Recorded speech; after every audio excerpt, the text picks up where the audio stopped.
Don't get duped into overpaying for a supposedly collectible coin. If you look at these here, one of these is a collectible and one of these is an overpriced ripoff. So don't pick the wrong one. This is an important topic when it comes to buying physical precious metals. So I'm Michael Aries with McIlvaney Precious Metals, and I'm here to help folks make the most of owning gold and silver and make sure you do it the best way possible so you get a lot of benefit out of it. And I actually talked to a gentleman yesterday who had purchased some supposedly collectible coins and overpaid by quite a bit. It really ended up being something not rare, not special, and he paid 4 times the spot price of gold for it. So it's just a coin place that was overcharging and pocketing a bunch of money and ripping them off. So this is a topic we need to discuss as far as what are the categories of precious metals and how much should you pay for each one. So here's how I like to define things. There's 2 categories of gold and silver, 2 categories for buying precious metals. One is collectibles and one is bullion. So let's start with bullion. Bullion is anything that is modern, that is just valued for its precious metals content. It's not collectible or rare or special in any way. It's just a modern piece of gold or silver, and you're buying it for the ounce weight and the purity of gold and silver that's in it. That's it. Just a modern bullion coin. It can be a bar. It can be a coin from like the U.S. Mint or the Royal Canadian Mint or any private mints. Any just the coins you see out there if you look online. Any modern shiny coins, just valued for their gold or silver content. That's bullion.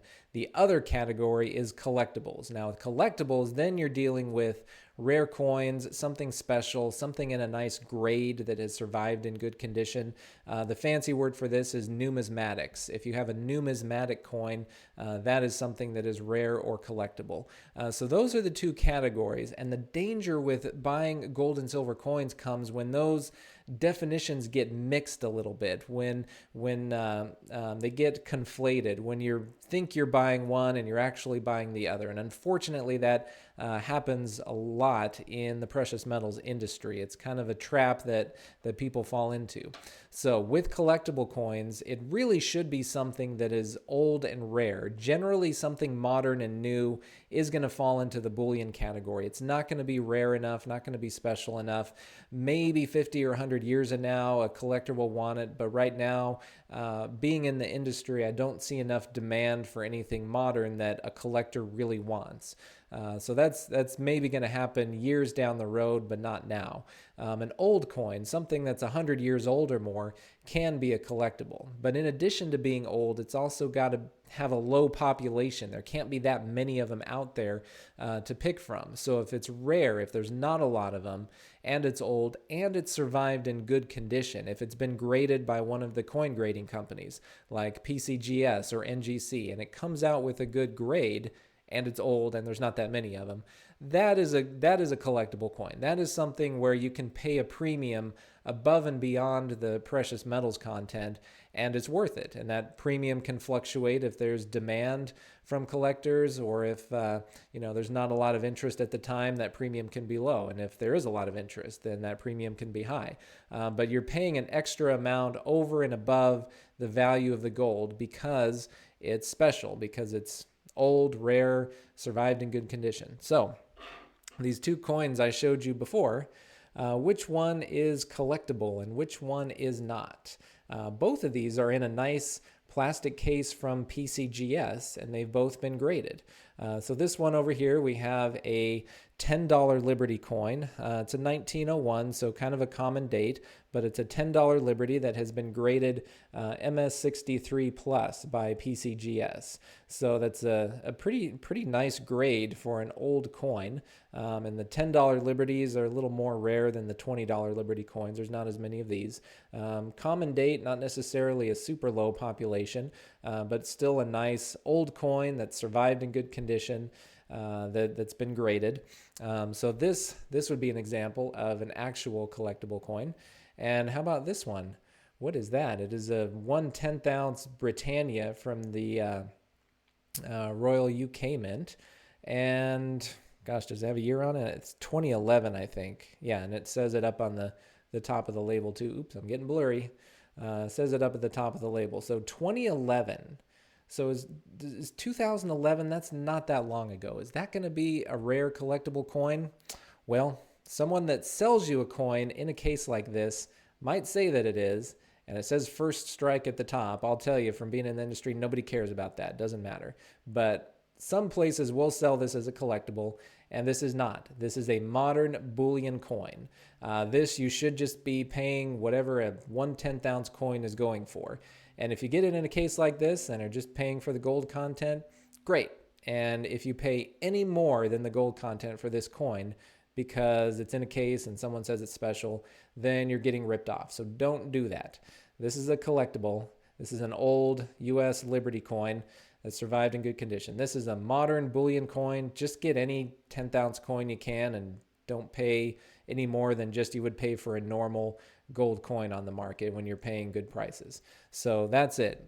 Shiny coin. And and let me tell you about the grades on these things. So MS63 plus, and this says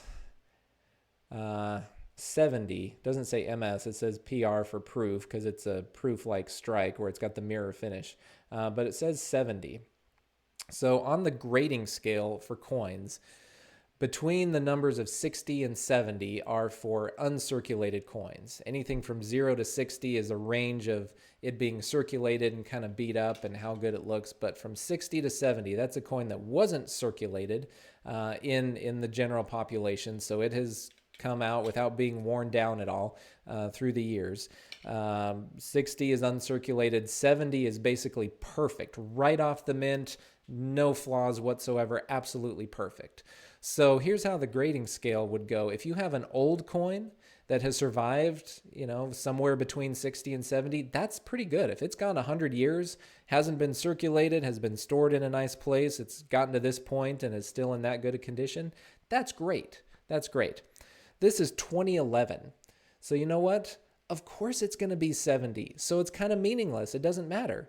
Yeah, it's a brand new coin and probably was just kept in a tube and then graded and put in this thing. So of course it's perfect. Of course it's a 70. It hasn't ever been used. It hasn't even had enough time to be aged or to wear out or to potentially survive World War II like this one and World War I.